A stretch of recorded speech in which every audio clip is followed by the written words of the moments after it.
100% に近い地元民だけの盛り上がってるスーク、これぞモロッコっていう感じなんじゃないでしょうか。皆さんこんにちは、朝日です。2024年12月、モロッコマラケシュを出発して現在は 50km 南東にあるウリカという町にいます。この町から山に向かいスティファドマという有名な滝を見に行く途中、ウリカでは毎週月曜にスークという青空市場が開かれていて、それがなんとモロッコ最大級という噂を聞きまして、どんなものなのか見にやってきました。モロッコのウリカという村です。アトラス山脈のふもと、ベルベルアマジーグですね。アマジーグ、ベルベル人、アマジーグっていうんですけど、その彼らのコミュニティの中でも結構大きめのスーク青空市場ということで見て回りたいと思います。めちゃめちゃ活気がある大きな町じゃないんですけど、スークはめちゃめちゃでかい。町の規模の割にスークはめっちゃでかい。スークとはアラビア語で市場を意味する言葉です。マラケシュや他の都市にもスークはありますが、ウリカのスークはそれとは全く違っていて、飾られたお店やお土産屋などは一切ありません。ここではモロッコのリアルな日常がそのまま見えてきます。Ah oui? C'est bon? Ah, shukran. Combien? Stade.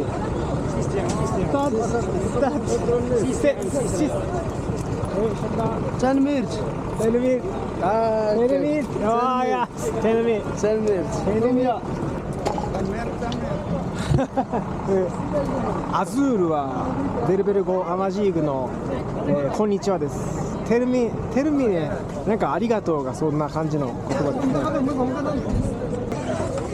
ね。肉屋コーナーです。うわ、すげえ。イスラム教にはハラールという食のルールがあります。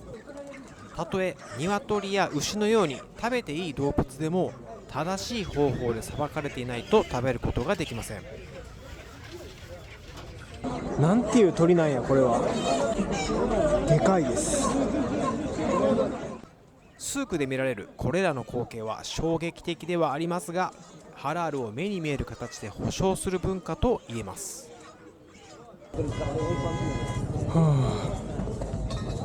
なかなかショッキングな通りでした。鳥ばっかりやったな。ヤギとか牛はいないですね。鳥ばっかり。この辺りは靴、目の前はこれ自転車かな。そんなお店です。そしてこの後、牛や羊の肉を扱うエリアにも行ってみました。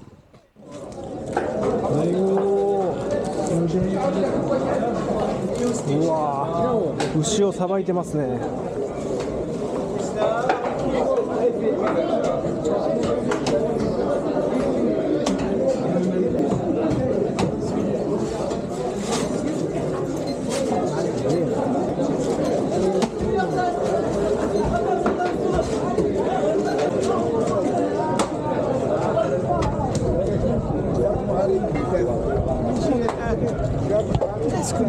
ブッシェリー肉屋でした。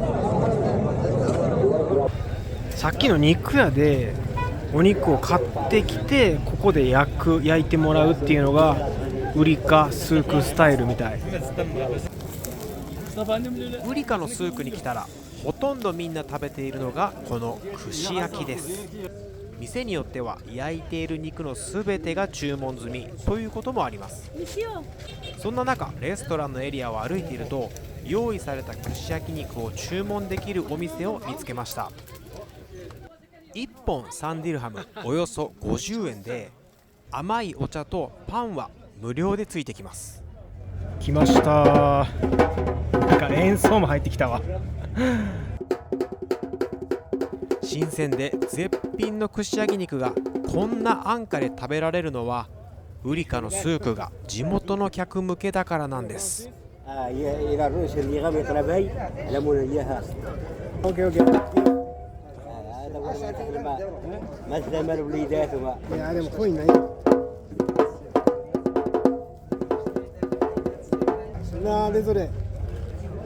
Yanapa. Yanapa. Serf. Serf. Ada serf Rika. Serf. Ada serf Rika.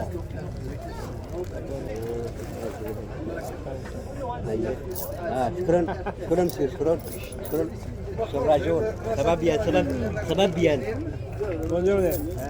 これ美味しすぎて追加注文しました。しかもこの白いホルモン多めにしてって言ってアレンジしてもらった。いやーこれ絶対うまいです。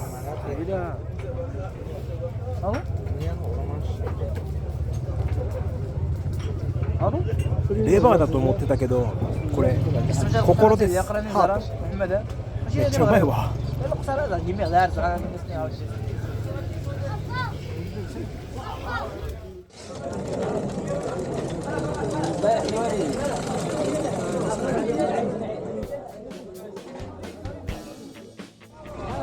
はい、てなわけで自転車のところに戻ります。意外と大きくて活気があってめちゃめちゃ楽しいスークですね。ウリカスーク、特にホルモンが食べれたのがめっちゃ嬉しい。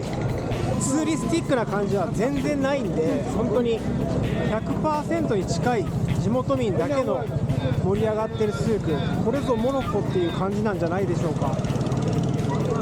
それがすごく楽しかった。着きました。マラケシュから40キロほどアトラス山脈の方に行った場所にあるスティファドマ。めちゃめちゃ観光地やな。スティファドマです。自転車を置きまして、この町で一番の見どころと言われる滝を見に行きます。そこの黄色い建物の横、道がありまして、山と山の間に入っていくそうですね。ちょっとしたトレッキングです。行ってみましょう。スティファドマはマラケシュから日帰りで訪れることができる人気の観光スポット。川沿いのレストランにはソファーが並び、写真映えする景色の中で渓谷の静けさと清涼感ある空気を楽しむことができます。夏は避暑地として有名ですが、冬にはアフリカ大陸では珍しく雪山を見ることができます。12月のモロッコです。山頂には雪が積もってるアトラス山脈。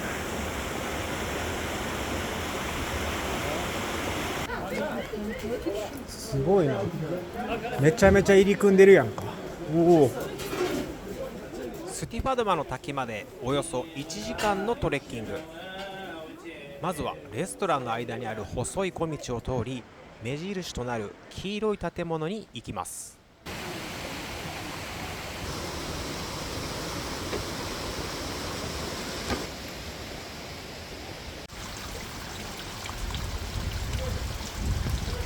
順路が結構わからなくなるんで、ここにいっぱいいるお土産屋さんとかレストランの人がこっちこっちっていう風に案内してくれるように見せかけて、実はそっちに進んでいくと10ディルハム入場料がかかるルートに案内されたりとかっていうのがあるんですよ、モロッコは。だけど今回はそういう騙しに合わずにウォーターフォールに行けてるっぽい。結構登ってきたと思いきや、なんかまだ登るっぽい。あそこに人が歩いてるの分かりますか？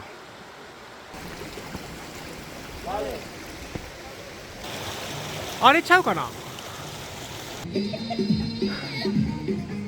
こちらはアマジーグ、通称ベルベル人の伝統的な衣装を着て写真撮影できる体験スポット。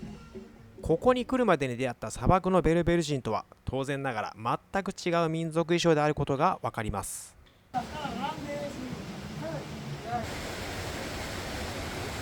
お、あれがゴールちゃうか。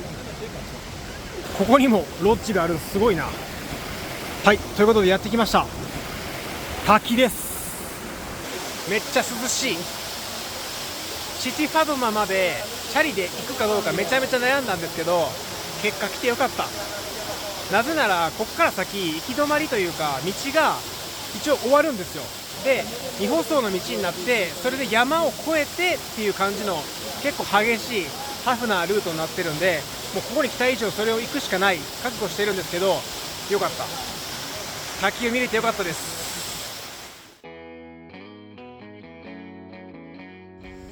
自転車のところに戻ってきました。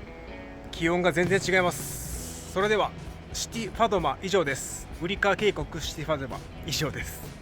ここからサイクリングでさらに山の奥の方に進んでいって、未舗装のピストって呼ばれる道を通って山を越えます。ということでこの動画はこれで終わりです。ご視聴ありがとうございました。マラケシュにいた時、ウリカ渓谷の日帰りツアー案内をたくさん見たことで興味を持ち、行き先変更してアトラス山脈にやってきました。ウリカのスークは超ディープスポットだったし、トレッキングは映像では伝わりにくいんですけど、山の匂いや空気が素晴らしく、訪れて本当に良かったと思います。次回はアトラス山脈奥地にある集落を自転車で旅します。チャンネル登録、高評価、コメントよろしくお願いします。それではまた次の動画で会いましょう。さようなら。